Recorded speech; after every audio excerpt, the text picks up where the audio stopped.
Fellow Rotarians, way back in 1987, I went for my first convention. Wow, what an experience. You know, just getting into that bus and traveling to the convention itself was an experience. But wait, till I got in it and saw the opening ceremony. I was blown. I mean, it was worth coming there just for that opening ceremony, the show that they put on. And then we had the plenary sessions, the speakers. We had the breakout sessions where the focus topics were discussed. And then I walked into the House of Friendship, all those stalls, the millions of people milling around. It's an experience that you got to experience yourself. I can't describe it. So I'm telling you, you should be there at Seoul, because I'm planning to be there, and maybe you and I will meet. So I look forward to seeing you in Seoul.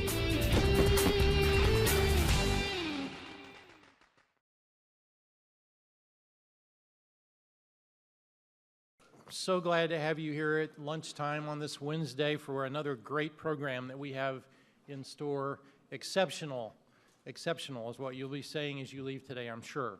Before we begin, I want to take a moment, we do this every once in a while and probably not enough, to thank Tom for the great music before. Thank you again.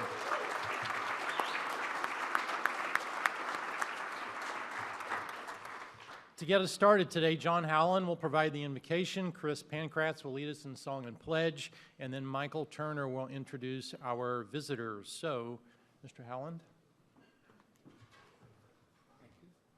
Thank you, Jeff. Please bow your heads. Dear God, today we give thanks for our speaker's willingness to share his time, his knowledge, and his experiences with us. We also give thanks for the fellowship that we share in Rotary and for the opportunities that Rotary provides to us.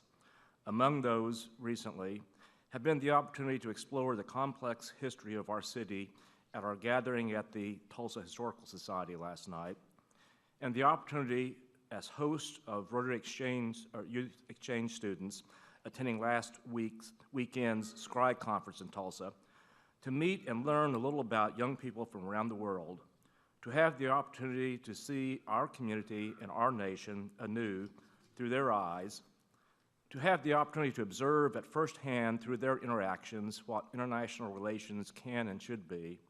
And we give thanks to those in our club whose work both provided those opportunities for us and demonstrate the truth of Martin Luther King Jr.'s statement that everyone can be great because everyone can serve. Amen.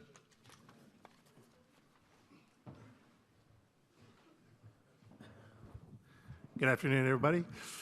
I want you to think of this as an audition for the Rotary Men of Note, okay? All right, so if the guy standing next to you does a good job, turn to him and say, you need to be a member. So all together, let's go with God Bless America.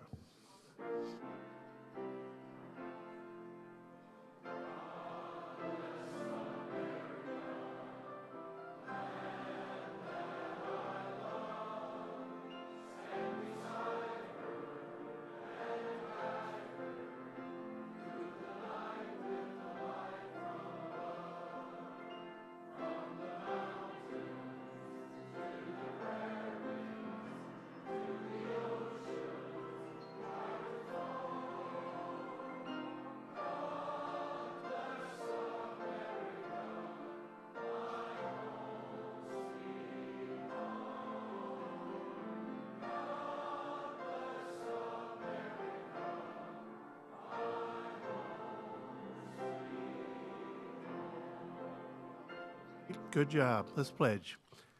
I pledge allegiance to the flag of the United States of America and to the republic for which it stands, one nation under God, indivisible, with liberty and justice for all.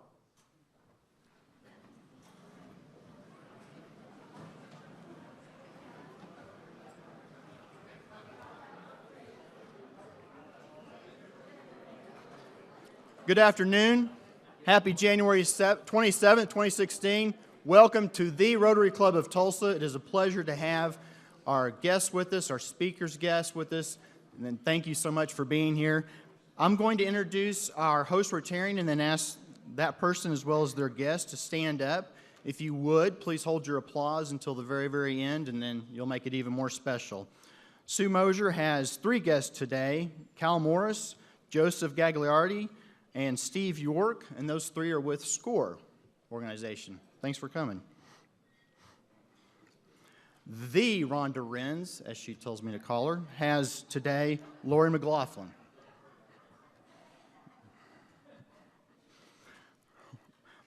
Rotarian Mike Homan has today Ginger Homan, also wife.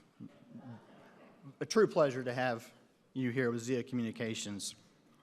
Michael Turner has today with him a very good friend, Robert Babcock. Robert is with One Gas, also a prospective member. He did submit his application 2 weeks ago, and it's only taken us 2 years to get to that point. Robert, thank you so much. President Jeff has a prospective member with him today, John Dale with Cable Gotwals. Good to have you here. And John Crochet has today a guest from Kazakhstan, Dmitry Kirov. I hope I said that correctly. Wonderful to have you here. And visiting Rotarians today from the Sepulpa Club, Judy Rothrick. And from Southside Tulsa, Donna Mosher. Thank you so much for being here.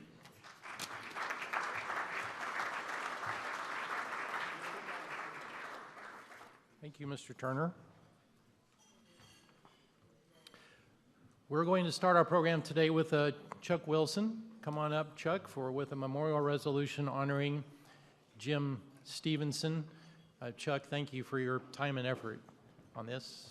Much appreciated. First, I'd like to ask fellow Rotarians Bill and Judy and John Rothrock and the rest of the family to please stand, and let's welcome them.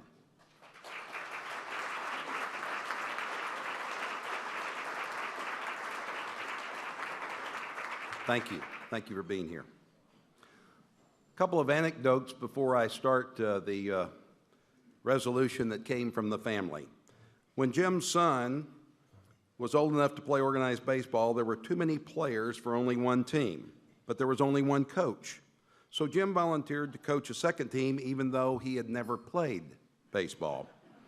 He had to study several books to learn the rules and how to coach. He ended up coaching his son for 3 years on 3 different teams. He taught his children to water ski at very early ages, and by middle school, they were both skiing on one ski. He also enjoyed showing off the ski trick he taught his daughter. They would both start off on 2 skis, then his daughter Judy would kick one off, put her foot in his hand while kicking off the other ski, and hoist herself onto his shoulders for the rest of the ride. I wish I had a picture of that. Bill described his late father-in-law as a generous leader who always ran things from behind the scenes and preferred to let someone else lead the parade. Jim prided himself on his honesty and doing the right thing. The Rotary Club of Tulsa honors the memory and celebrates the life of our fellow Rotarian, James Thomas Stevenson. Jim was born in Broken Arrow on August 10, 1927, to William Kaufman and Tommy Josephine Johnson Stevenson, and passed away May 25, 2015 at the age of 87. He was a 1946 graduate of Broken Arrow High School. He was starting halfback on the undefeated 1945 Broken Arrow Tiger football team and played trumpet in the band. And yes, he did perform at halftime of the game in which he played. Upon graduation, he married the former Miss Betty Lou Peterson on June 15, 1946, where else but Broken Arrow. Jim began working for a dry cleaners at age 14, and with backing from his father, built and opened the first dry cleaners, Arrow Cleaners, at the age of 20 in downtown Broken Arrow. He and his brother-in-law, Barney Bebout, purchased Yale Cleaners on January 1, 1959, which grew to be the largest dry cleaners operation in all of Oklahoma. He retired in 1999. Jim enjoyed family, boating, water skiing, and cars. He was very generous, giving to multiple charities and providing funds for some of his relatives' education. He loved any kind of family gathering. He was a member of Memorial Baptist Church and past president of the Oklahoma Dry Cleaners Association. Bo Bohannon and Buck Trumbo sponsored Jim into Rotary December 1979. He was a special lifetime member, a Club Foundation Fellow, MSNI Ambassador, and Paul Harris Fellow. He was proud to have both his son-in-law, Bill Rothrock, and Bill's son, John, as members of the Rotary Club of Tulsa. Jim is survived by his wife, Betty, daughter Judy Rothrock and husband Bill, son Jim and wife Sandy, 9 grandchildren, and 28 great-grandchildren. What a legacy. He is also survived by his sisters, Verna Bebout of Broken Arrow, Edna Jo Stiegel and her husband Roy of Dallas, brother Jerry and wife Kay of Broken Arrow. I move that our club approve this resolution and provide copies to members of Jim's family by standing for a moment of silent gratitude.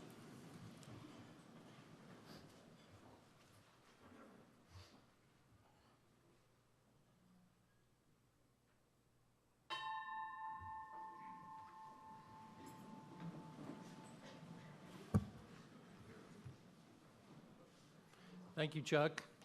Thank you again, Bill and John and the rest of the family. We're glad you all are here and much enjoyed and cherished Jim's service to the club. Thank you all very much. All right, for our Phones Out, Take Notes segment, we always look at future programs and things coming up in the club. But first, I want to thank the Rotaract team for running the meeting last week. So let's give them another round of applause.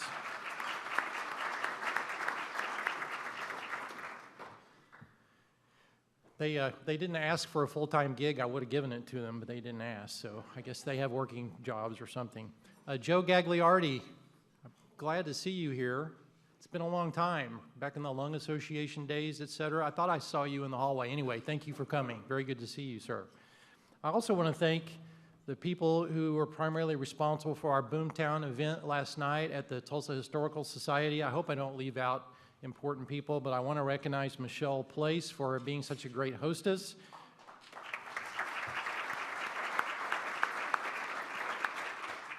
And also Hannibal was our discussion leader, and he put so much thought into those things. He asked one good question, and the discussion went on from there. So great job, Hannibal. Thank you very much. Jeffrey Rudd from the Social Committee, Chuck Wilson, who was kind of the father of the party, and I'm not leaving some people out. Karen Keith, who said a few words. Anyway, it was a great event. I'm sorry those of you who couldn't come missed it, but I know you'll want to make sure and make our next social event, which I'm sure will be just as good or maybe even better. Okay, mark your calendars for these upcoming programs. Next Wednesday, bring all your guests. It's Super Bowl Wednesday, one of the highlights of the year. We're going to have special food that's going to be similar to what many of you, I think, have in your Super Bowl parties.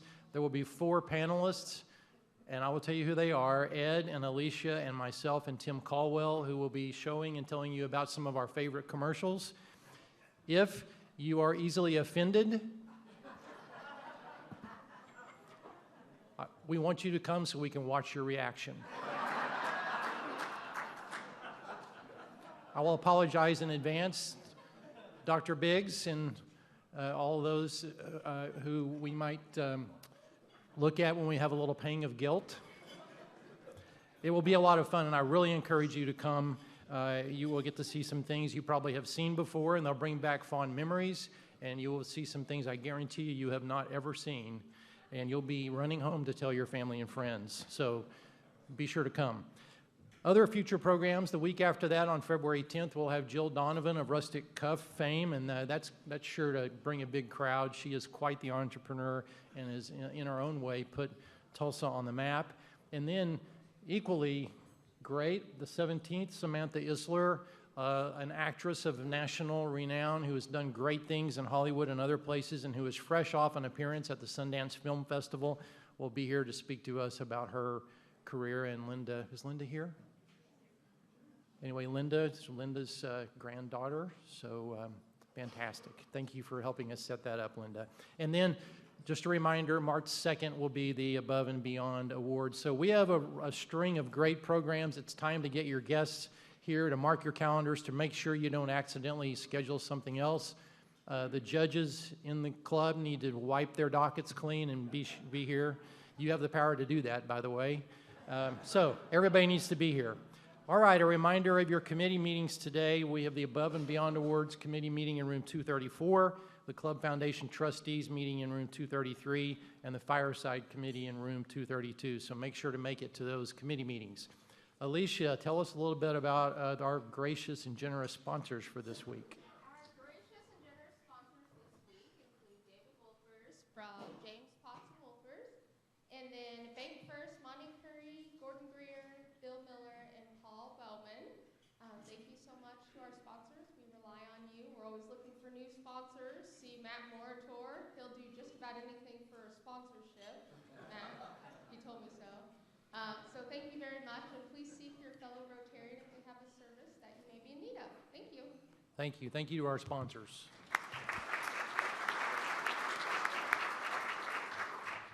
All right, Elaine, if you'll make your way up. It's an important thing we do every year to convene our annual meeting of the Rotary Club of Tulsa Foundation, and here to do that for us today is the chair, Elaine Dishman. So thank you, Elaine. We are giving you control of the meeting. Good afternoon. I am honored to be one of your trustees, and we are now convening the annual meeting of the Rotary Club of Tulsa Foundation. I would like to introduce the other trustees and have them please stand. Jean Martin, John Story, Ray Tullius, and Sandy Siegfried. Thank you. We put a lot of time and effort into being trustees, and our job today is to kind of give you a report for the 2014 through 2015 year. The next slide will show that the balance of June 30, 2014 was $3,285,747. It's listed our income sources, and I'll just touch base on a couple of them. You can see the IBA awards. The income was $270,000. Also, international service, which is pretty impressive, is $72,000. Those are pretty much donated for water wells and so forth. These numbers come from the audited financial statements. And then the next slide will show our disbursements. Some that are kind of impressive, the IBA awards is $218,000. International service is pretty much, again, water wells.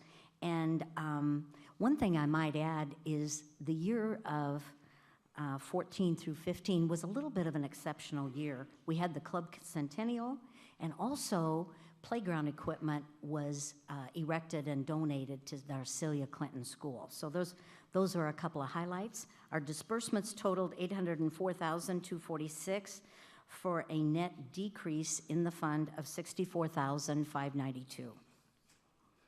The next slide shows reserves. This is money that is designated for specific projects.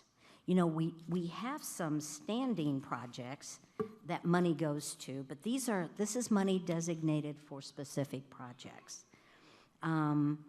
Crescendo endowment is quite large with $396,933. We've got the Rotary Plaza maintenance at $48,000 and the water wells of $57,953. So the net, or the total reserves, comes to $535,147 with net undesignated at $2,686,008. The last slide shows Club Foundation grants. This is money we gave away, and I think it's pretty impressive. At this time, I'd also like to thank all the people that are on the Grants Committee. The Grants Committee does a tremendous amount of good work, and it's very time-consuming, and it's very necessary, and they do a great job. And you can see we gave away $78,549 from the Grants Committee.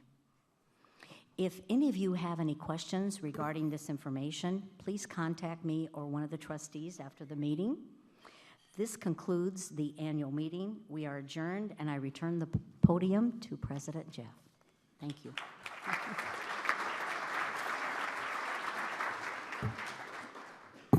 Thank you, Elaine, and I want to reiterate how hard the Grants Committee works. I've been on that committee for several years. Those ladies and gentlemen have to vet many, many requests and spend hours going out and visiting the charities and coming back and reporting on them, et cetera, and we appreciate their hard work. All right, Lynette Potter has asked me to invite you to take the sheets on your tables about Camp Enterprise 2016 with you. Let me tell you a little bit about those. The 2016 Camp Enterprise Committee is looking to add some high school juniors to the contact list. So on your table, you'll find sign-up sheets that will bring the attention of school counselors and our committee to the names of potential students that you might recommend to be campers in our Camp Enterprise. If you know of a current high school junior, give us their name and their contact information, and we'll make sure they're added to the list. It can be a child, a grandchild, a neighbor, a nephew or niece, et cetera. It doesn't have to be, or even a friend. It doesn't have to be any particular connection. The committee is also looking for additional camp counselors.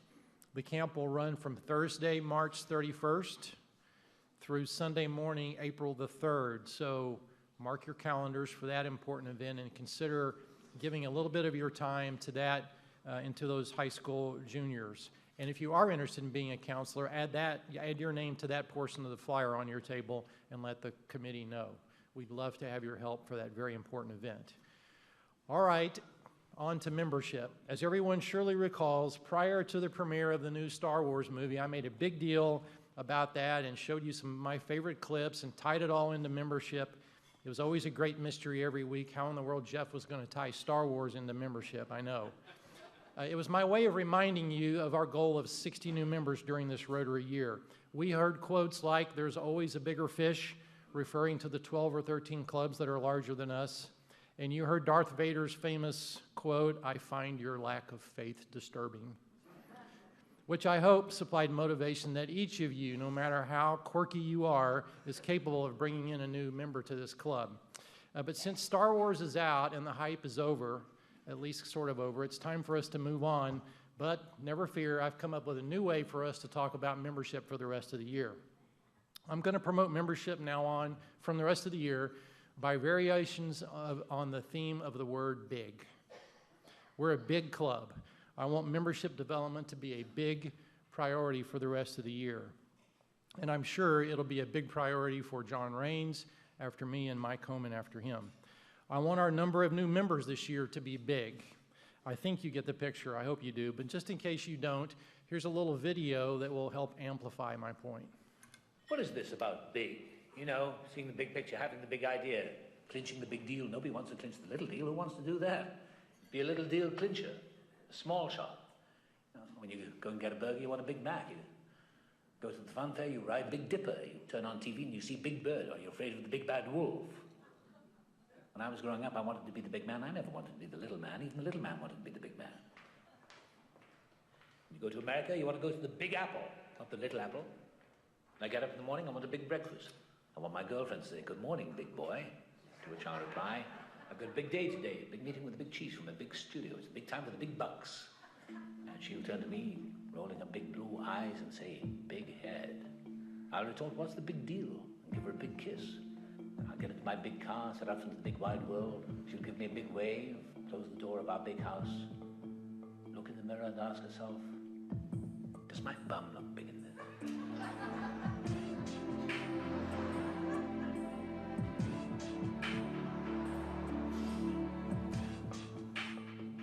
And in my big meeting, I'll turn to one of the big hitters and I'll say, "I love this movie. It's got to be big. There's only one small problem, my fee. I'd like it to be, what's the word?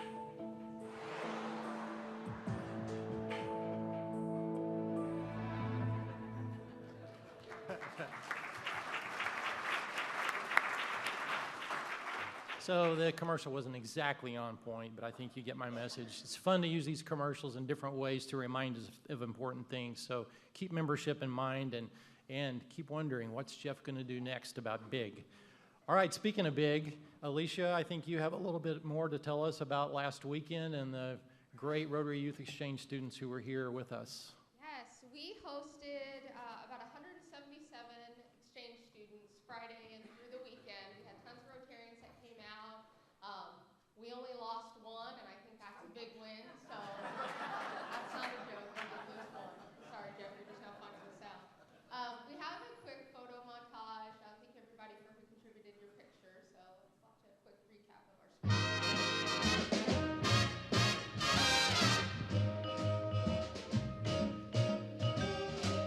You make me feel so young. You make me feel so spring has sprung.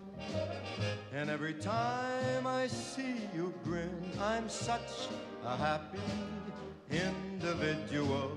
The moment that you speak, I wanna go play hide and seek.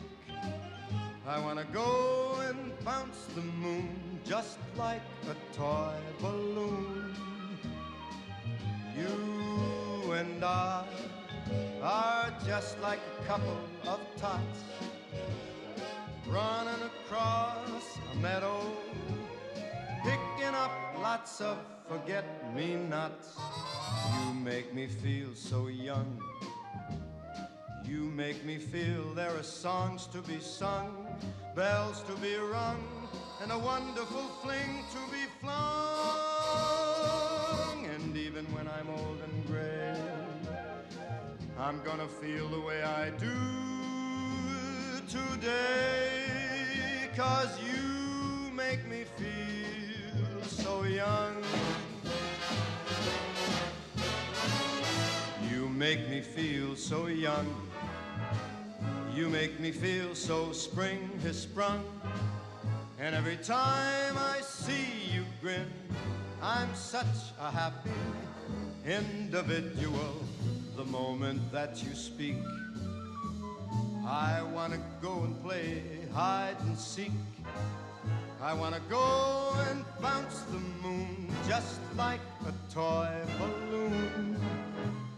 You and I are just like a couple of tots running across a meadow, picking up lots of forget-me-nots. You make me feel so young. You make me feel there are songs to be sung, bells to be rung, wonderful fling to be flung. And even when I'm old and gray, I'm gonna feel the way I do today, 'cause you make me feel so young. You make me feel so young. You make me feel so young. Ooh, you make me feel so young.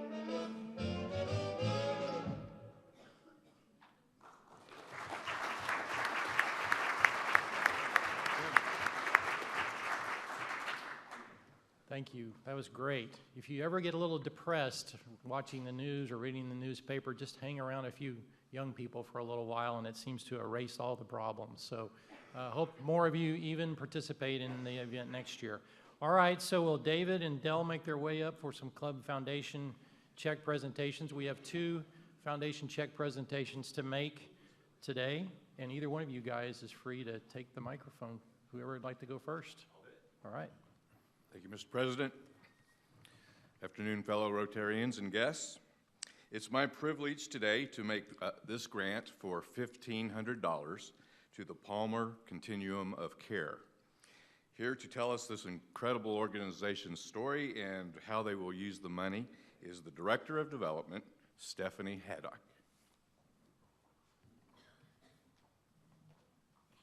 Lower this just a little bit. So thank you for having me out today and allowing me to tell you a little bit about Palmer. Palmer's mission is to provide quality, compassionate treatment for substance abuse and addiction, which promotes sustained recovery for adolescents, women, and their family. So how we do that is Palmer has outpatient services, intensive outpatient services, and also residential program for those needing treatment for substance abuse and addiction. Our outpatient office has served Tulsa since 1981. If you go back one slide real quick. Yeah, no, other way. Sorry. We're located at 53rd and Lewis, and all of our services are offered at no cost to our clients. We served over 1,473 individuals last year, and we offer individual, group, and family therapy. We have 2 bilingual counselors, so we're able to offer Hispanic family group counseling and and individual Hispanic family group counseling. We also operate in the Tulsa Public Schools in their Trace Academy. We operate the New Vision Drug School, and we're also in Jinx Public Schools, Nathan Hale Junior High, and Nathan Hale High Schools. So not only do we have services at our locations, but we're out at different schools and different events in the community, reaching out to the young people that need our assistance. So the next slide, yeah. Sorry. So we also operate the Tulsa Women and Children's Center that falls under Palmer. That center is an intensive care residential program for pregnant and parenting women. So every woman there is either pregnant or she has children. We served over 482 clients last year.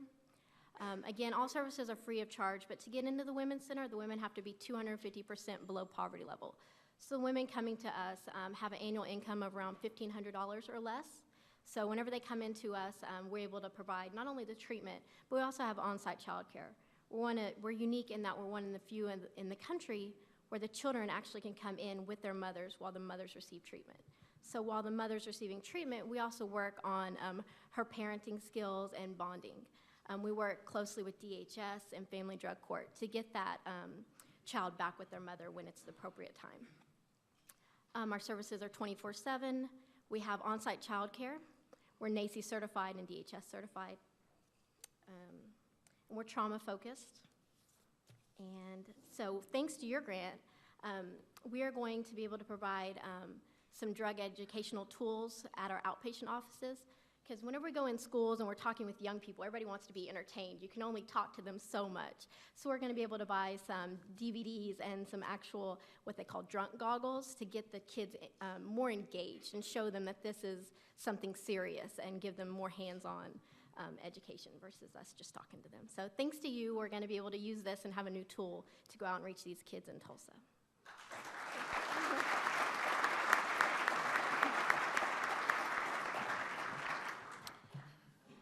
With me today is Lori Long, Executive Director of an organization called the Centers for Individuals with Physical Challenges. The Grants Committee approved a $2,500 payment to this very interesting, worthwhile nonprofit entity. Lori will explain how the money will be used and what her organization does. Well, good afternoon. Thank you for having me this afternoon. And the center is located at 8th and Utica. We are a community recreation center that provides health, wellness, leisure, social, and recreation programming for individuals with all different types of physical challenges, whether that be individuals who have survived a stroke, have had a traumatic brain injury or a spinal cord injury, amputees, individuals with vision or hearing impairments, diabetes, hypertension, high blood pressure, obesity, arthritis, the list goes on. And so our job is to find unique and thoughtful programming that will allow them to achieve the goals that they have set forth in their life. Last year, we served just under 1,400 individuals, and thanks to the support of the community, we are 90% funded by this community with no insurance reimbursements or Medicare or Medicaid supporting us. So we rely on the support from groups like the Rotary Club, and again, we are just so thankful. So with our grant, we will be able to continue our expressive arts therapy, which includes a wonderful piano program, and I think we have a very short video that's going to showcase one of our members.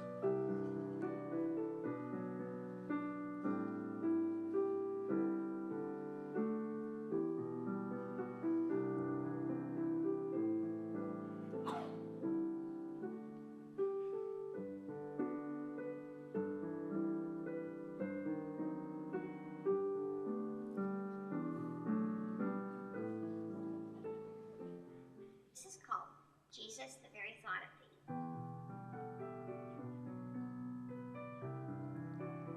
I have always loved music, and sometimes it's actually therapy for me.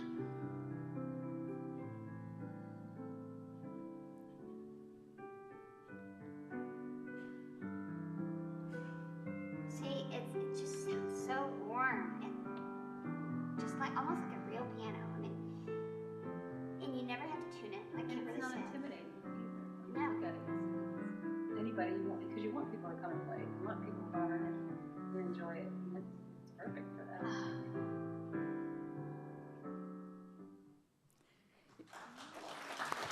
Thank you. If you saw at the beginning, that's Debbie, and she's been blind since birth. And her filling our hallways with her incredible music is wonderful. And then getting to walk in and see her Labrador down, Ellie, laying by her side while she plays that music is great. So again, thank you so much. I would welcome any of you to come to the center at any time. We would love to host you for a tour. Thank you.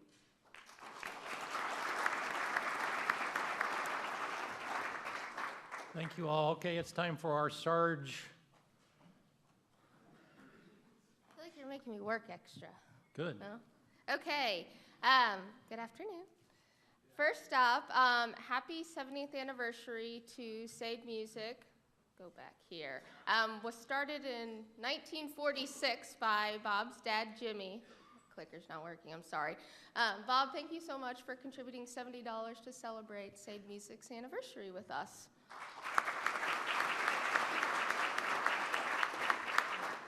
Next up, ironically, 3 of my very favorite women all celebrated birthdays all at once. Rochelle Parker in the office. If you don't know Rochelle, she's one of the sweetest, funniest people in the world. So I contributed $1 for the amount of times a day she makes me laugh, and that is no joke. Easily 50 times a day. So happy birthday, Rochelle, and thank you for being with us.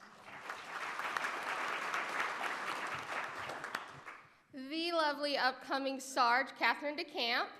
I asked Catherine to send me a picture so everyone could kind of get to know her a little better, and she sent me one of her drinking wine. And I said, that's literally like the only job requirement. So Catherine, happy birthday. Thank you for your contribution. Catherine, are you here? Catherine, you're in a new job role, aren't you? You know, all the Sarges are required to be sponsors of Rotary. Had you heard that? It's actually a requirement. So if you want to get with Matt, probably count her in. That was easy, Matt. Happy birthday, Catherine. And lovely past president Rhonda Renz. Happy birthday. Rhonda contributed $150 to celebrate her birthday with us. Thank you, Rhonda. Last but not least, the self-proclaimed Scry Dream Team. Tricia wanted to thank everybody, Jerry, Joy, Duff, Catherine, and Eric Ortega. We had a huge weekend with the Scry kids, and Trish contributed $100. She can't be here today, she's sick. Everyone from Scry is sick, by the way. I don't know what happened, but everyone's sick. So thank you all very, very much.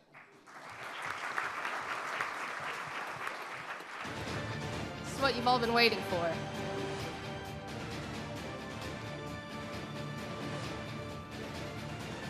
Rotary Club of Tulsa's funniest Super Bowl commercials of all time. You know, we're down to the very end, and there's only one way to make the Super Bowl commercials stop. That is to pay money so we can get through them. So let's get started.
last one. That is our blue jar. So if you loved that commercial, please make a contribution to the blue jar. And this next one is my office.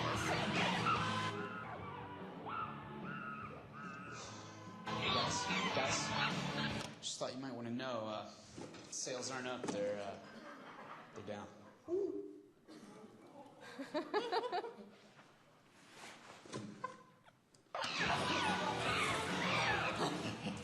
Yes, sir. Want a new job? We've got the most. CareerBuilder.com. Good job, Jeff. That is the yellow jar. So your contributions to the jar go to our local foundation. Thank you all. Thanks, Alicia. So next week will be the championship, and the winner of this will take on another commercial to be the Rotary Club of Tulsa funniest commercial ever champion. I always lose control of the meeting now, Katie, sorry. All right, it's my pleasure to introduce our Rotarian of the day, Katie Johnson. Katie is the president of Upshaw Johnson. She joined the club in September of 2009. She's co-chair of our program committee. She's a Paul Harris Fellow and a Club Foundation Fellow. Please welcome Katie Johnson.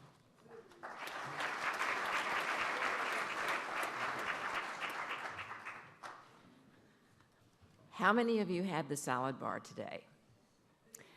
Scissortail Farms is our speaker, and they provided the greens for our salad today. So you've already sampled some of what John is going to talk to us about. Yeah. Our speaker is John Sulton. He is one of the owners of Scissortail Farms. He graduated from KU in mechanical engineering in 2000. He then joined Nordam and had a career in engineering, including time in Singapore with them, supply chain, back in the States, supply chain management and continuous improvement. He got his MBA at OSU at night school, and then decided to pursue the all-American dream of owning his own business. So he is here to tell us today about how you go from airplanes to lettuce.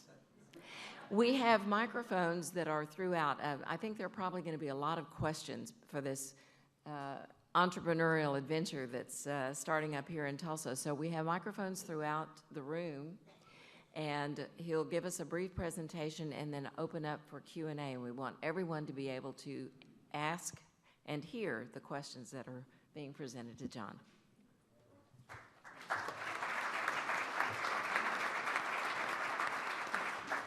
Thank you, everyone. Thanks for having me. My name is John Sulton, and I'm with Scissortail Farms. Yes, I did work on airplanes for 10 or 11 years, and now have found my way into the world of lettuce. But I think that's what I always tried to do. Was I did mechanical engineering to be broad and have a lot of options, and then the MBA because I never really knew what I wanted to do. And I think that kind of gives you the flexibility. So that's kind of what we're trying to do with our operation as well, is bring in some freshness that a lot of times isn't available throughout the year, a lot of flexibility, and be a service to everybody and not just have a product. We love our products, we're proud of it, but what we're really excited about is being able to provide things that aren't always there during different times of the year, and also to be able to be consistent for that throughout the year. So we have a little virtual tour we're going to kind of go through, and we can kind of show you how everything, what we're trying to do.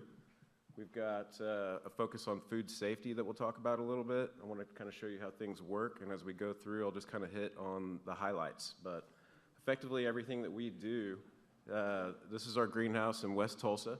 We're located at 51st. Everything we do is grown in water in these towers. So you can see we have 1,368 of these towers, and each one holds about 20 gallons of water in the base. That everything is grown from a nutrient solution with water where we mix them up in another room. But each of these towers has a pump inside of it, and it's on a timer to send up the water, and it brings the water down at the various locations. You can see there's various slots for these plants to grow in. So what we'll show you in a little bit is how those things start. But it's important to see how the towers work. This is our core growing area. It's about half an acre, so we use about 10% of the land that you would typically use to produce the yield that we do, and we also use about 10% of the water that you would typically use.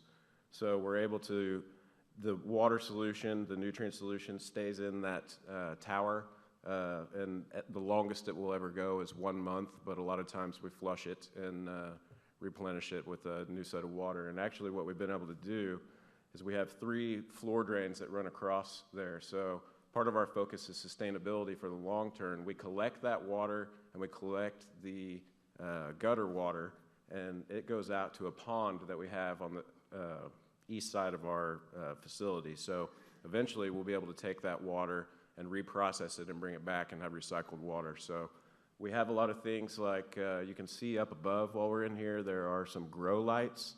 We are using them right now in the wintertime. So eventually we'd like to offset that electricity with some solar or wind. We're looking at different options, but basically here in Oklahoma, you're looking at 14 and a half hours of sunlight at the peak summer, and then closer to 9 hours in the winter. And so what we'll do is extend the daylight in the morning 3 or 4 hours to get the growth that we need. We don't need to run them all day. So this is what we call our beta facility, and we've tested out a lot of things. We're also looking at LED technologies for the future, but these are a lot of tried and true technologies that we're using. You can actually see there's a rail system that runs between the towers on the ground. That's where all our heat comes from. So there's a boiler in our processing building that takes natural gas and heats up water. So all of the heat is not forced air heat to spread things like powdery mildew in the wintertime. So now we'll kind of shift over to the left. And as we do this, you can kind of see the main alleyway. And this is on our website, by the way. It's under virtual tour. It's not easy to drive on it, but once you kind of get used to it, you can really, if you have time to go through and kind of look, you can see a lot about what's going on. But we're going to continue to go around to the left, and then we'll see where everything kind of gets started.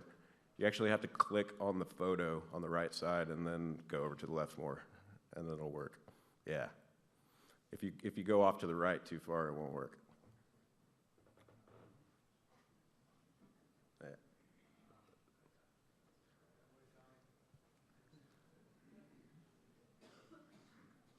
Okay, so we'll get over there, but where everything starts is there's some trays.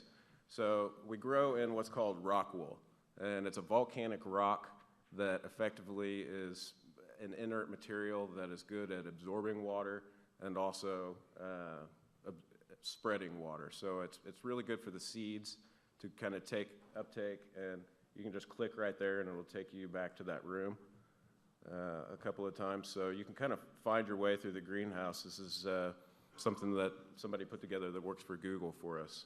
So you can see these trays. Everything starts out.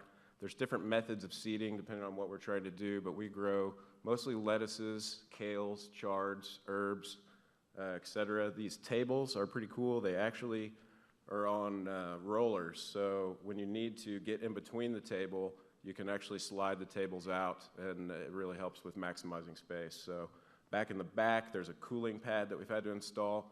We're really excited about how well the greenhouse holds heat in the wintertime, but I think we'll be on a never-ending quest to cool it off in the summer.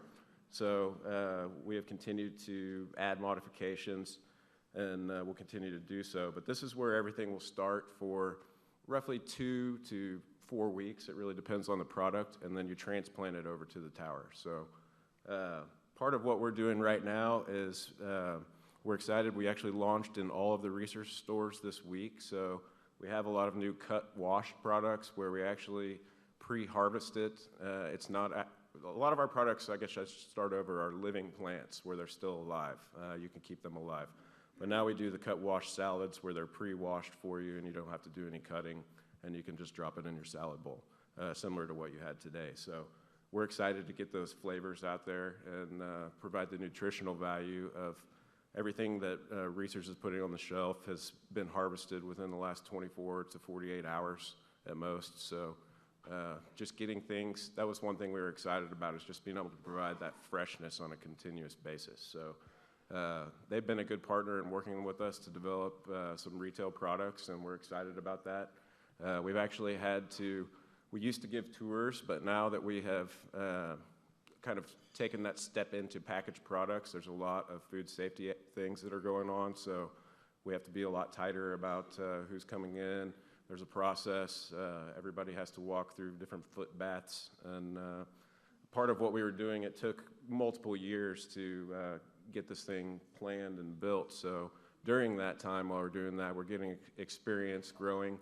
We're building our quality procedures. Coming from aerospace, we were audited all the time. So just comfortable with building the quality procedures and kind of having those open arms for auditors to come in and help make us better. And it's a kind of a never-ending quest. And we designed our facility to be able to do a lot of these things from a food safety perspective, even though we knew we weren't going to do those packaged products initially. So a lot of what we've tried to do is be prepared for the future and just trying to bring the best that we can to everybody. So I would encourage everybody to play around with this virtual tour if you do get a chance. You can actually see inside the packaging room and do some different things, but you can kind of get a feel for what's going on. And actually, one thing I just thought of on these tables, the heat actually in that propagation area comes from some black tubes that run under there. So that boiler is also connected to those, so that's what keeps everything warm in there in the wintertime. So that's kind of the gist of what we're doing, and I wanted to kind of open it up for anybody that has any questions. And yes, sir. How did you start? How did this come about? Well, my business partner, Rob Walenta, and I, we had been looking at different things, and it just really caught our eye as far as an opportunity to be not just a product, but the service side of it too.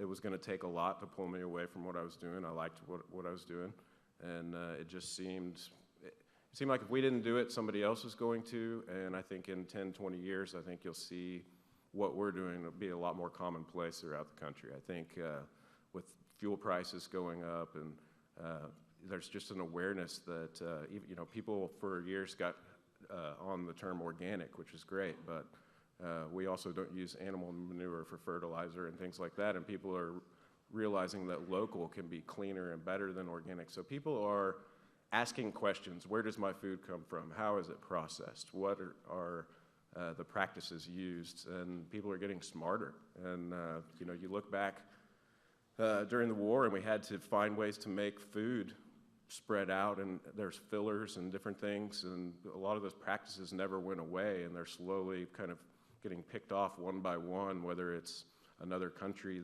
that changes their laws first. And however it's happening, people around the world are becoming smarter and asking those questions, and it's great. Yes? Greenhouse has been around for a long time, but this type of facility, I've never seen anything like it. Are there similar facilities like this around that you all were? There are smaller ones. Yes, there are smaller facilities. We work with a gentleman called Tim Blank with Future Growing in Florida, and he basically set up the Epcot Center.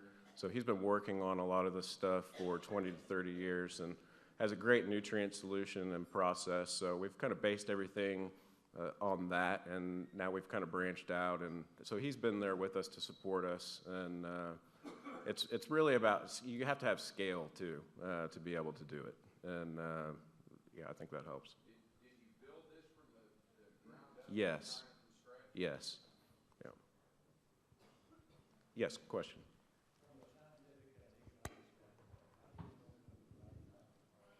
Could you repeat the question, please?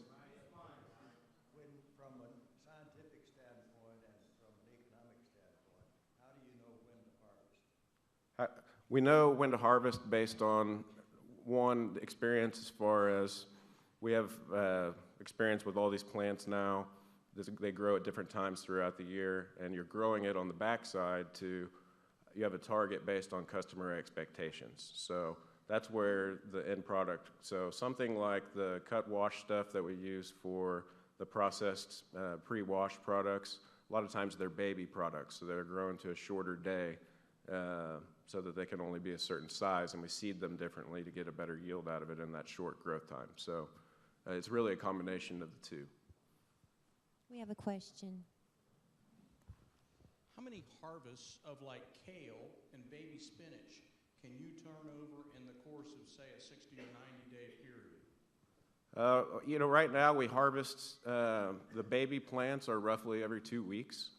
So you can get, you know, but there's a lot of things you have to do in the propagation area to have the plants at the right size by the time that they get to the towers. And if you try to do that too long, they'll actually die by suffocating themselves because they start growing too close. So there's a balance of everything, and everything grows a little bit differently. You can group them the best you can, but it's a, there's a lot of unique products and unique situations for that. Yes. Can you describe the process of getting investors and financing for Tulsa, Oklahoma wouldn't necessarily be what most people would think of would be launching something like this. Right. Was there a fun process to? It was interesting and scary. You know, it's because I left Nordam before we started that process. So, I left to go start that process. But you know, it's all about having something that you believe in, and that you believe other people are going to believe in, and you believe are going to do good things for those people. So what we set out to do was, we didn't know, should we piece it together, a lot of small people or one larger group, et cetera. We were actually looking at Texas before we went here, so we have great partners, and it's all about that process to make sure that you end up with people that you have a common vision, you're going in the same direction and want to do great things for the Tulsa community. So, you know, as we talk about a beta facility here, we would like to go to other cities, but it's awesome that Tulsa would always be our kind of home base. Yes, question. Where is all that equipment manufactured? All over the country. Most of it is, the plastic is manufactured, I think, in South Carolina. The only thing that's really foreign per se would be some of the trolley carts that run on our on those rails. They're kind of a dual-purpose rail system, so we can go up and down with scissor lifts, and those are from the Netherlands. But really, the bulk of the technology as far as the greenhouse structure is based on kind of the Netherlands style. Question? Oh. Hey, John, I know I've worked in the greenhouse operation in the past, so I know cleanliness is very difficult to maintain, and I can tell from your website there that it is very clean, but how much goes into keeping insect and disease at a zero level? A lot. It's a lot of effort, and but it's the key. And the great thing is a lot of things tie together. You know, you go back to the question about the yields. Well, in order for us to obtain those yields, we have to be really on top of our cycles, et cetera. If we're really on top of our cycles, things are cleaner. So they're all kind of intertwined, and we're always looking for better and more efficient ways to do that to where we can do it all at the same time. But if you let it get not clean, that's when the bugs come. And you know, there's different things. So there's consequence. It's actually a good thing to have consequences for it to not be clean. And the bugs can cause a lot of problems. I'm sure somebody's going to ask about that, but we do roughly follow organic practices for our pest control. So we try to use ladybugs, and I've actually been using more wasps lately. It's not the typical wasp that you're used to, but there's some different types, and they attack things like aphids in the wintertime. Two questions? Yes. Two questions. One is in hydroponic gardening and greenhouse effect, I understand you can have good control over light, heat, and also obviously the nutrients. Do you also control for humidity? That's the first question, and how do you do that? Second question is, I just saw things like the lettuce and spinach and kale. Are you doing other kinds of produce like squash and tomatoes and other things with hydroponic gardening? Well, your second question, we do herbs. We're not doing the vining plants yet. We're actually doing testing, but we will get into the tomatoes and other things, but they need a little bit different light and shading, so they need a little different environment. And then, I'm sorry, could you repeat the first part of your question? I should have answered it first. Humidity, yes. We control the humidity. Basically, we have a controller set up that there are humidity controls, there's temperature controls, and as you can imagine, there's conflict. So what we've had to do is program which one overrides which one in which case. So there is a control system that kind of we set up all the parameters, and we do change those throughout the year with different conditions. John? Yes. Cal Morris with SCORE. Pleased to be guest here with Joseph Gagliardi. We help, those who don't know, small businesses get started, and we also, about 50% of our time, help businesses like yours grow to the next level. It's very interested in your technology and production, but how good of a business is it, and what do you see for potential in the future? Profitability, size of the business, and customers. I just wanted to give you one little tip that we have if you don't know about this. There's a very powerful program that you can use for free at the Tulsa City County Library, the library card. Martha Gregory is the contact there. And they have several of them. They work on demographics, and we use it with all our businesses in your shape, growing and building and developing to, one, know their competition. It'll give you all the details that you could pull up, very extensive on that. But also it can give you a customer target list and demographics for the uniqueness of your product and customer listing for as far as you want to expand out into areas and things like that.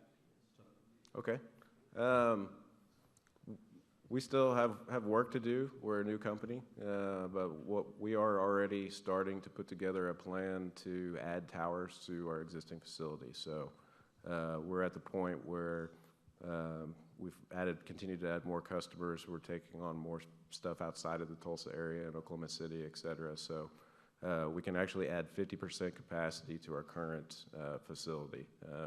We need to do some electrical upgrades, et cetera, but if you could do it under the same roof, the economics are better.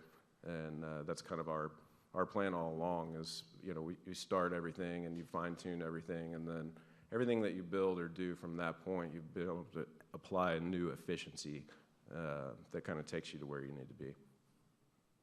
Easier said than done.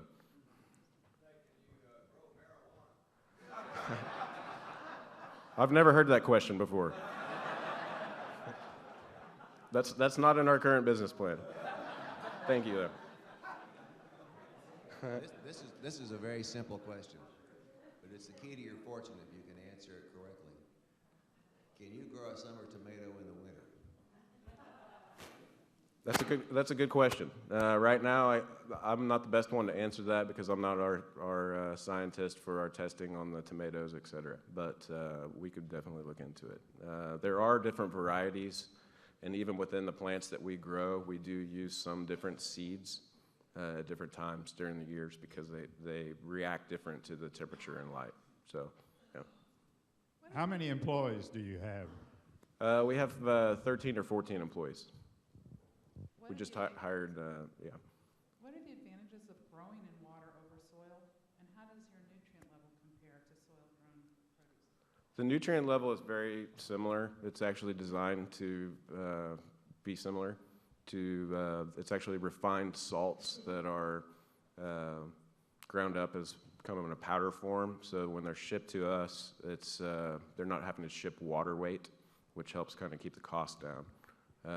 But effectively, one of the biggest differences in the growth is actually because the plant typically applies 25–30% of its energy to stabilize itself into the ground. It doesn't have to do that as much because there's not as much wind, et cetera. So on the flip side, our plants are typically more delicate and fragile, but they also grow a little bit faster.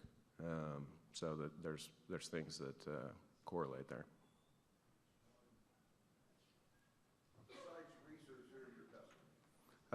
We work with distributors like Fresh Point and Go Fresh, Tankersley, Frontier here in town, and also Arkansas and Oklahoma City. So they distribute to hospitals, schools.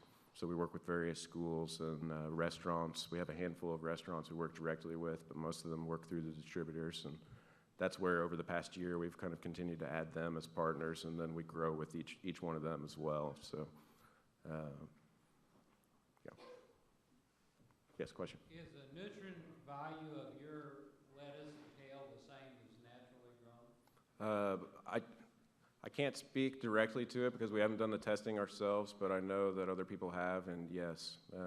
So that's something we're working on to be able to confirm that with our own data. But a lot of that also has to do with the timing of things and when they get to the market. So Anything that's been on a truck for 4 or 5 days is not going to have the same nutrient content that it does after 1 or 2 days. Yeah. Thank you, everybody.